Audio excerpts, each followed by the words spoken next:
Hello अस्सलाम वालेकुम। एक और वीडियो के साथ आप लोगों के सामने हाजिर हूँ। पिछली वीडियो में हमने बात की थी, ड्राइंग के बारे में बात की थी, आर्ट के बारे में बात की थी, और साथ में जैसा कि हम किसी न किसी टॉपिक पे बात भी करते हैं, तो पिछली बार हमने बात की थी कि हमें क्यों कभी कभी अपना आर्ट अननेसेसरी लगता है। तो उसमें मुख्तसरन बात की थी कि क्या कुछ रीज़न्स हो सकती हैं, लेकिन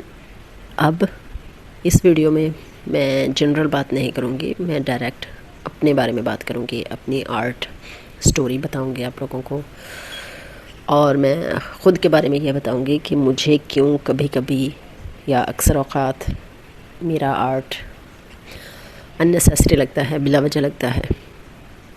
कभी कभी यूँ लगता है कि हम आर्ट बना रहे हैं, यानी मैं आर्ट बना रही हूँ, लेकिन शायद टाइम पास कर रही हूँ या बोरियत से बचने के लिए ये सब लाइनें लगा रही हूँ। ऐसा लगता है, वैल्यू नहीं लगती है आर्ट की। तो सबसे पहले तो ये बता दूँ कि मैं सेल्फ टॉट आर्टिस्ट हूँ, और एक सेल्फ टॉट आर्टिस्ट बहुत ज़्यादा स्ट्रगल से गुज़रता है अगर वो सच में आर्टिस्ट बनना चाहता है और इस प्रोसेस को नहीं छोड़ना चाहता, तो उसके लिए बहुत ज़्यादा मुश्किलात होती हैं। उसके अंदर बहुत कुछ चल रहा होता है एक्चुअली। वो जब दूसरे एक्सपर्ट्स के आर्ट को देखता है, उनसे सीखने की कोशिश करता है, साथ ही साथ अंदर ही अंदर वो कंपैरिजंस भी कर रहा होता है ख़ुद, यानी ज़ीरो पे हो के आप कैसे किसी मास्टर के काम के साथ ख़ुद को कंपेयर कर सकते हो। और फिर वो ऑफ कोर्स वही नतीजा होगा ना कि आप ख़ुद को बहुत ज़्यादा नीचे लो लेवल पे समझोगे कि यार ये मजाक की तरह लगता है कि फ़र्स्ट ऑफ ऑल हमें प्रैक्टिस करते करते उस लेवल पे पहुंचना है जहाँ पे वो टीचर या वो एक्सपर्ट आर्टिस्ट है, तब जाके हमारा हक बनता है कि हम कंपैरिजन करें और देखें कि हमारे आर्ट में और उनके आर्ट में क्या कुछ सेम है और क्या कुछ नहीं है सेम। लेकिन अगर हम लो लेवल पे हो के हम कहें कि हम किसी टीचर के साथ अपने आर्ट को कंपेयर करें, तो ये तो ज़्यादती है ख़ुद के साथ, अपनी ज़ात के साथ, अपने आप को डिस्करेज करने के बहाने हैं ये तो पहली रीज़न तो ये है कि दूसरों के साथ कंपेयर करके हम, यानी मैं अपने आर्ट को बिला वजह समझती रही। फिर उसके बाद ये हुआ कि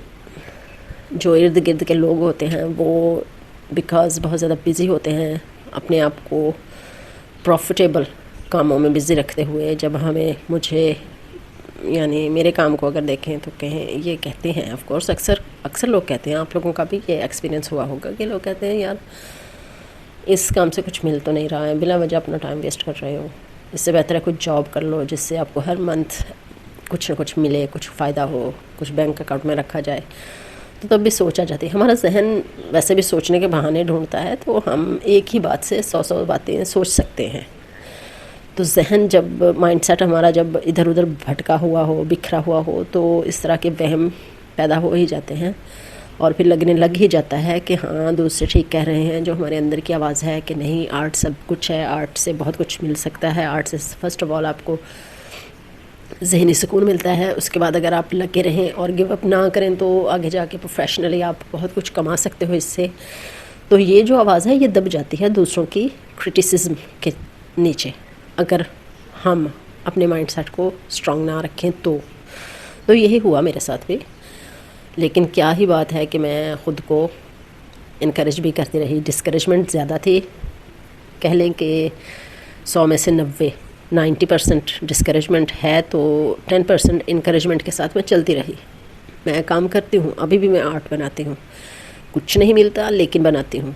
क्योंकि आर्ट इस कदर स्ट्रॉन्गली मुझे लेके जा रहा है आगे कि लगता है कि यही सब कुछ देगा, जो कुछ मैं चाहती हूँ लाइफ में आर्ट ही मुझे देगा। ये मेंटल हेल्थ को संभाले हुए है, तो ये तो हो गई समझ। लेकिन मैं यहाँ पे आपको बता रही हूँ रीज़न्स जिसकी वजह से मुझे मेरा आर्ट बिला वजह लगता है। तो सबसे स्ट्रॉन्ग यही 2 रीज़न्स हो सकती हैं। आपकी लाइफ में भी ऐसी रीज़न्स ऑफ कोर्स होंगी। अगर आप सेल्फ टॉट आर्टिस्ट हैं तो फिर तो बहुत ही ज़्यादा प्रॉब्लम से गुजरे होंगे आप भी, ज़हनी तौर पर, सोचों के तौर पर प्रॉब्लम्स कह रही हूँ। आपकी लाइफ में प्रॉब्लम ना भी दिखें, लेकिन जो जहन है हमारा वो बहुत सारी जगहों पे بھٹکا رہتا ہے کبھی کبھی، اور بلا وجہ کی سوچیں لے آتا ہے ہمارے لیے، ہمیں مشغول رکھتا ہے، تو ان سوچوں سے ہمیں نمٹنا پڑتا ہے۔ کبھی کبھی نمٹتے نمٹتے انہی کی طرح یا ان سے اور بھی زیادہ اسٹرانگ سوچیں پیدا ہو جاتی ہیں، اور پھر ان سے بھی نمٹنا پڑتا ہے، ایک سلسلہ جاری رہتا ہے اندر ہی اندر۔ لیکن اگر اندر جو بھی چل رہا ہو چلنے دیجیے، اگر ہم اپنے ہاتھوں کو، اپنی آنکھوں کو پریکٹس میں رکھیں، انوالو رکھیں، اور کہیں کہ چلو ٹھیک ہے، وقت کا ضیاع ہی صحیح، کچھ نہیں ہے، چلو لوگ اور بھی کاموں میں یا نگیٹو اور بھی چیزوں میں تو وقت ضائع کرتے ہی ہوں گے نا، تو ہم ان میں اپنے آرٹ میں وقت ضائع کر لیتے ہیں اگر کہنے والوں کا یہی کہنا ہے تو۔ لیکن اگر بناتے رہیں تو آئی کین ایشور یو کہ آرٹ بہت ہی اچھے طریقے سے آپ کو، بہت ہی رسپیکٹفلی آپ کو فیوچر میں ایک اعلیٰ لائف دے سکتا ہے۔